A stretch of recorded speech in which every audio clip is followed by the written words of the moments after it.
The shots rang out. It was just bullets everywhere. It was a war zone. My husband said, no, please, my friend, just take what you want. You can take anything, just leave us alone. My little girl put up her hand and she said, but I've got a piggy bank. You can take my money. My husband said to them, please. And the one guy said, oh, just kill him, brother. And they shot him between the eyes in front of us. Our little boy was born 5 days after Daddy's funeral.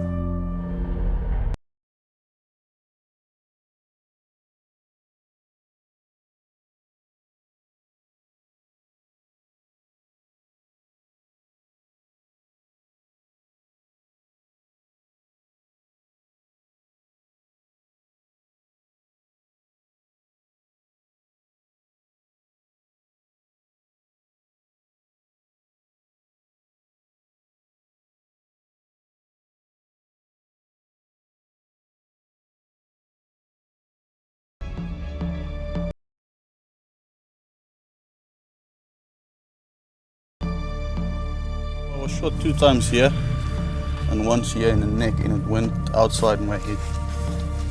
Yeah, you just feel that burning feeling, and it's a hell of an impact. This stuff is happening every day on the farms.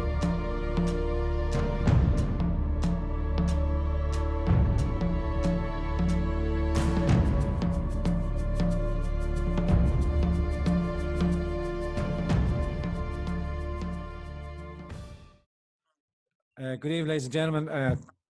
Delighted you could join us again for another set of interviews. President Trump recently tweeted about the plight for the white farmers, or the farmers in South Africa, and the extraordinary statistical amounts of murders, farm attacks that are being perpetrated daily over there, and very little about it being covered in the international press. But if you're hearing about it and you know where to look, you can actually see that there's a potential civil war, potential genocide in some other reports. And if you know where to look, these crimes are particularly heinous. I've actually got a lady with me here today, Katie, who actually lives in South Africa. She has her own personal story with force. Katie, how are you? Thank you for joining us today. How are you keeping? Hello, it's a beautiful day here. Thank you. Can you just let our viewers know whereabouts you are? What's not specifically, don't ask yourself, but in the region, about where you are, a little bit about your background, and before, and then we'll jump into other things. Okay, great. So I'm from Gauteng, which is Johannesburg, but I'm not right in Johannesburg. I'm about, I would say, 1 hour out of Johannesburg, which is the cradle of humankind. And apparently, this is where it all happened. This is where the first humans were born. This is where the oldest mountain in the world is. This is where we've just been declared a biospheric atmosphere. This is where there's gold. This is where you find farms. This is where you find natures. And this is where your neighbor, your closest neighbor, is about a kilometer away from you. Lovely. And I was just saying to the audience there, President Trump recently tweeted out about the expropriation, that the plans that the South African government are trying to take back the land without compensation to the farmers, and it's putting an enormous amount of pressure on people like yourselves in the area. That there's more commonplace, more farm attacks are beginning to happen. Can you talk to us a little bit about that and your experience over there? Yes, there are a lot of farm attacks happening, and it's just getting suppressed, if you know what I'm saying. Kind of the media is confused, we are confused. I mean, even if we've had a farm attack, we think, was this a farm attack? I don't know why we're in this frame of mind. I don't know why there's kind of cotton being put into our brain. But there are definitely farm attacks, and there's a lot of farmers uh, that are suffering. All their families have been ripped apart, and through the humiliation of these people that think they've got the rights, they think we've done something to them. um, they think we've taken their lands away. We are white. um, they feel that they've got something it's nearly like a child, you know, when you take away their sweetie, they've got the right maybe to get two, you know, Yeah. because it's like a sandpit. It's basically everyone is throwing sand in each other's faces, and no one can see. Let's put it that way. But And yeah, there's a lot of rhetoric coming out from the government now, and they're kind of supporting these, you know, effectively giving the people permission to go and attack the farms, to take back the land. Without Jason Maluma was being very ardent, especially in your Houses of Parliament there. Very crucial questions. And secondly, the last I point, want to repeat the it, last they must point, occupy land. Honorable You can member. do whatever you want to do, they must occupy land. There's nothing you can do, there's nothing this parliament can do. With or without you, people are going to occupy land. We require no permission from you, from the president, from no one. We don't care. We can do whatever you want to do. Who are you to tell us whether we can occupy land or not? We are going to occupy land. Yes. South Africans occupy land. That's who we are. Honorable Do whatever member, you want to Deputy do. Speaker, You can Deputy withdraw my Speaker, membership Deputy from this Speaker. useless parliament. Honorable. Yes, honorable member. Even saying going so far that he doesn't care about what the government does, that they will just carry on regardless and do what they think they need to do. yeah, they are oblivious. They are actually stupid. I mean, they've been getting away with it for so long that they actually be on the news and try and get away with it. And it's ridiculous because we live in one of the most beautiful countries in the world. I promise you, I've traveled a lot, and it's a little bit of Ireland, it's a little bit of America, it's a little bit of France, Europe, it's a little bit of Australia. Look, I haven't been to Australia. It's a little bit of everything all rolled into one. As you are traveling, you can recognize different countries, different atmospheres, and it's beautiful, and the people are wonderful here, and the job opportunities are great, and the weather is fantastic. It was with 9 months of summer, but yet we live with this dark stuff that's, you know, yes, it's okay to kill the whites, it's okay to murder them. It's like we've done something to them, and it's not. It's a manipulation that has been put into reality, if I may say so. Oh, I concur. I'm following reports over there. I'm seeing first-hand accounts of daily attacks. I mean, people walking in supermarkets, busy metropolitan areas, and militia going around, armed militia, purposely seeking out. And it's getting the racial tension, and it's being driven by the government. I feel that the racial tension is being ramped up, that it's very unsafe for white people to walk around in South Africa. Would you concur with that? Would that be your summation? Yes. You know, I won't just go on a hike by myself. You will always have to be together. Look, the distances in South Africa are quite far apart, so you have to use a car anyway. But would you like to go cycling? Would you like to go running? Don't go cycling because your bike will be stolen. Don't go running because they will see what have you got on you. I mean, it happens to everyone, but you know, there is a chance. So a lot of the people do everything in groups now. They run in groups, they cycle in groups, there's special areas they meet. You know, if you come on holiday to South Africa, it's great, but make sure that you know somebody, because you know, you can't just arrive here on your own and go, oh my gosh, I'm going to see Johannesburg today, it's wonderful, get out of your car, and you don't know what's happening, because people will see a mile away that you're a tourist, and they will take advantage of that.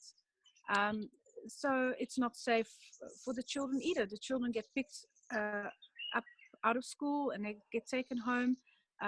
It's not like they can play on the streets and take their bicycles or their games or their toys.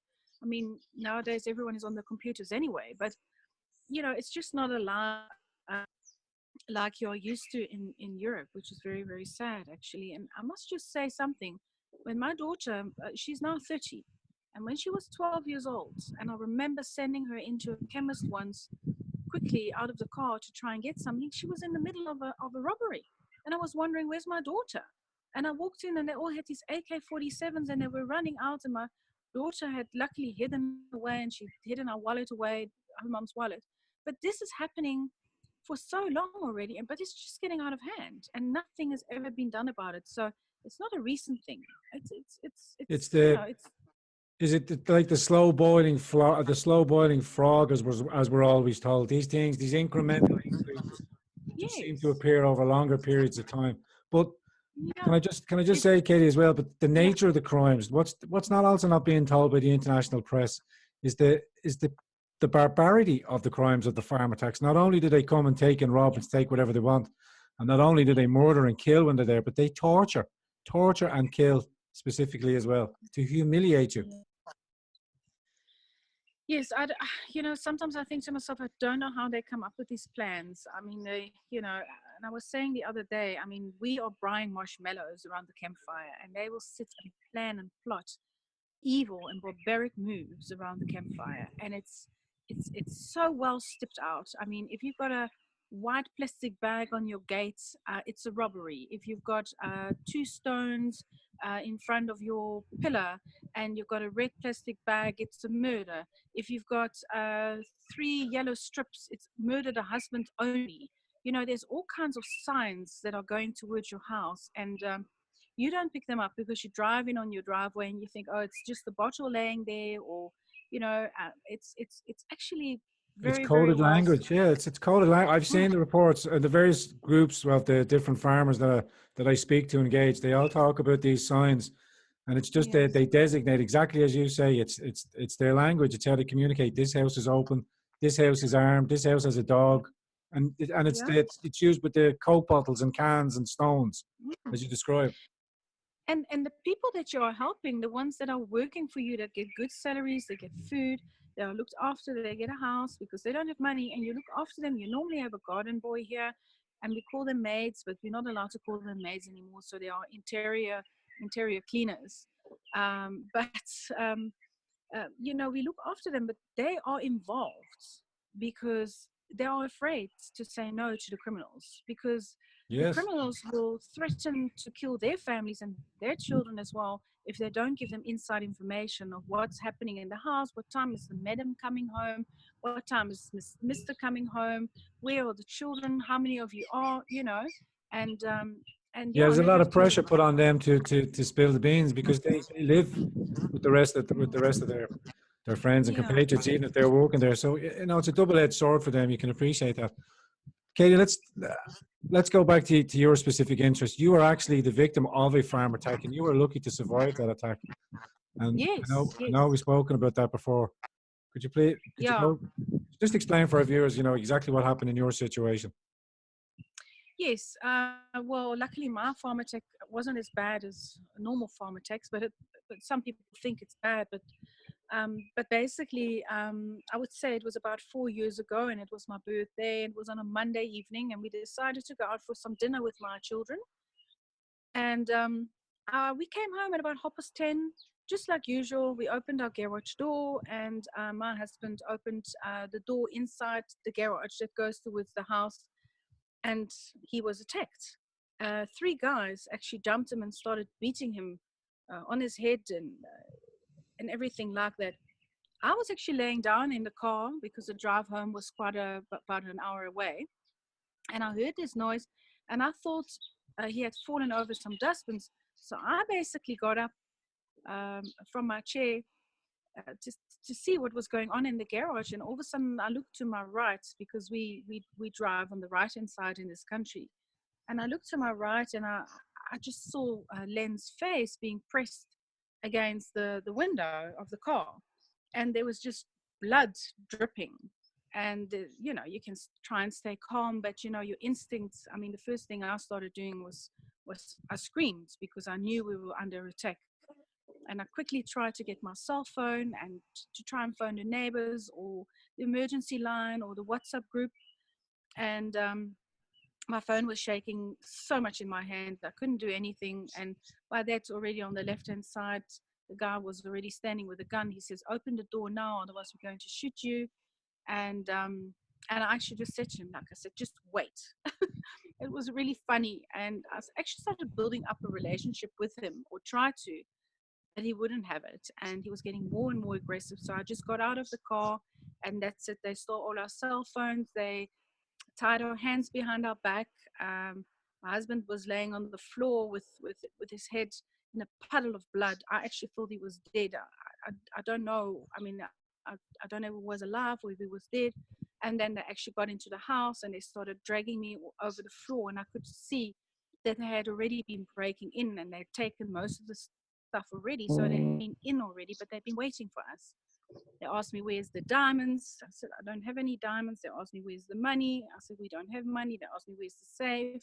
I took them through to the safe, which was empty. And in between that, they pushed me into a bedroom, and then obviously they raped me as well, which was, it wasn't really a proper rape because luckily the guy actually raped my groin.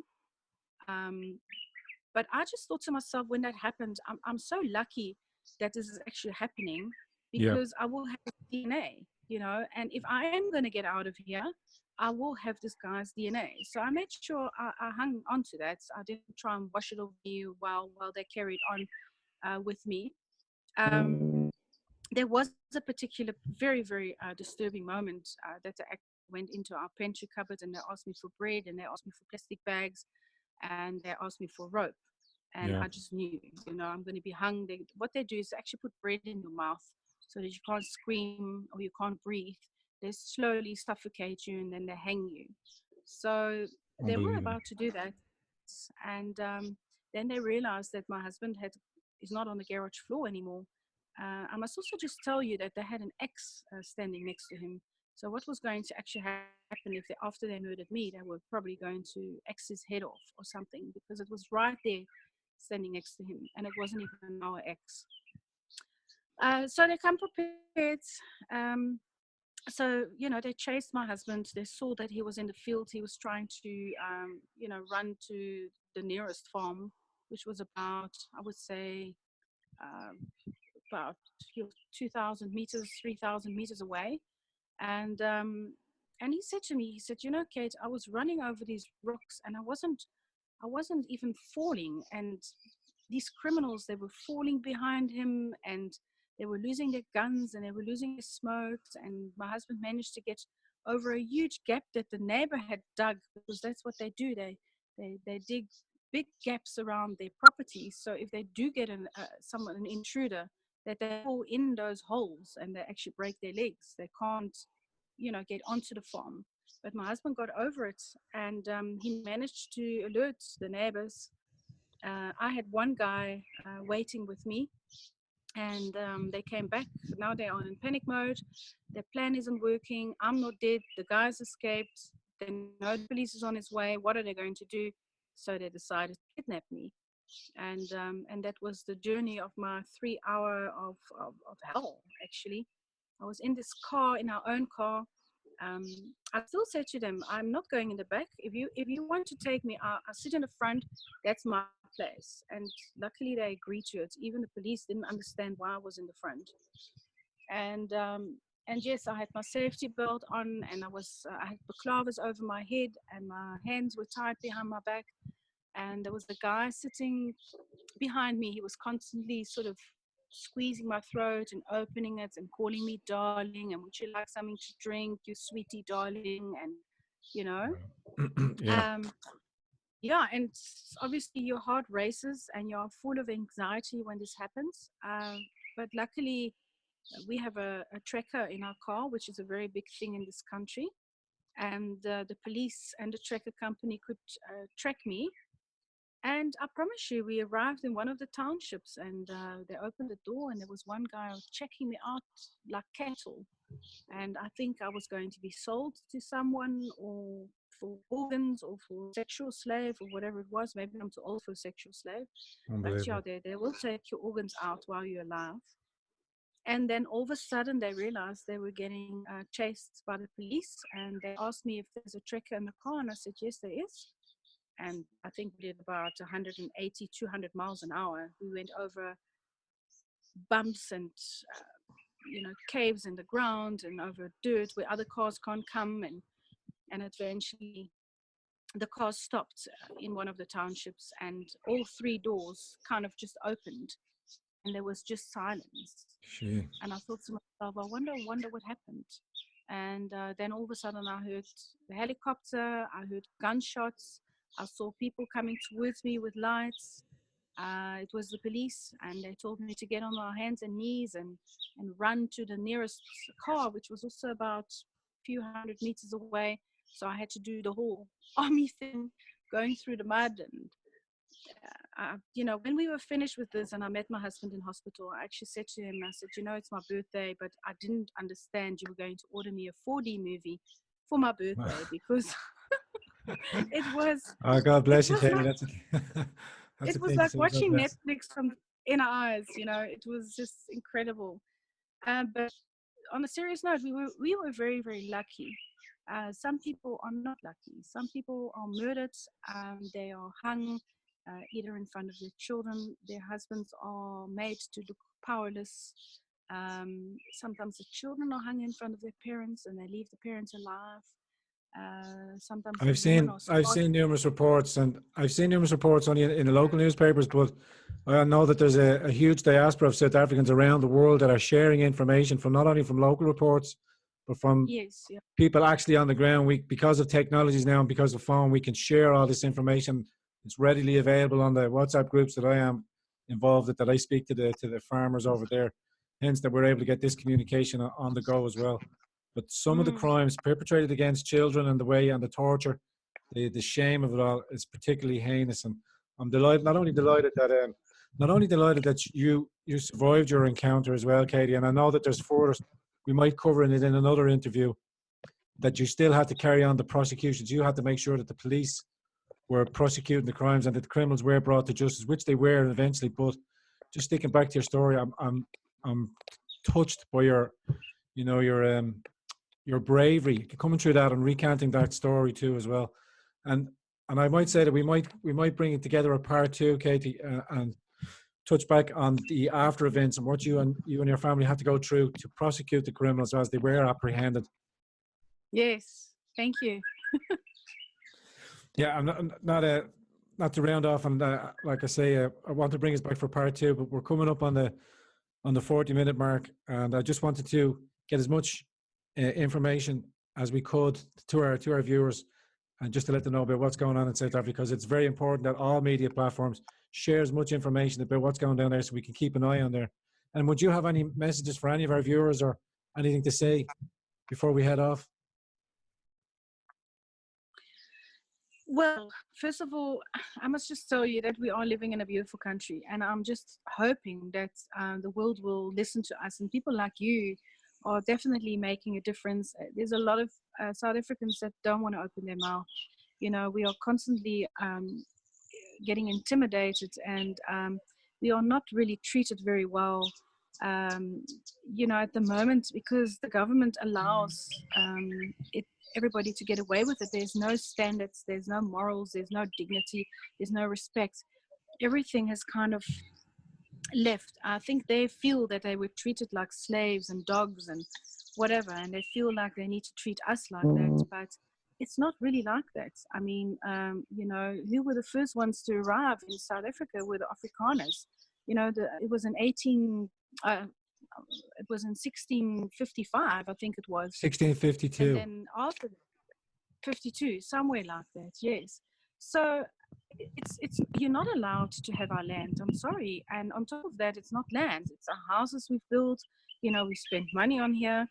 And what are you going to do when you are going to take our house? You've got nothing. You've got nothing to upkeep it. It's not going to grow the country. It's not going to stimulate staff. Everybody's going to be poor. There's going to be no money. It's actually a ridiculous thing that's going on. But however, we need to be aware because we do see video clips that it is happening. I haven't seen a land possession myself personally.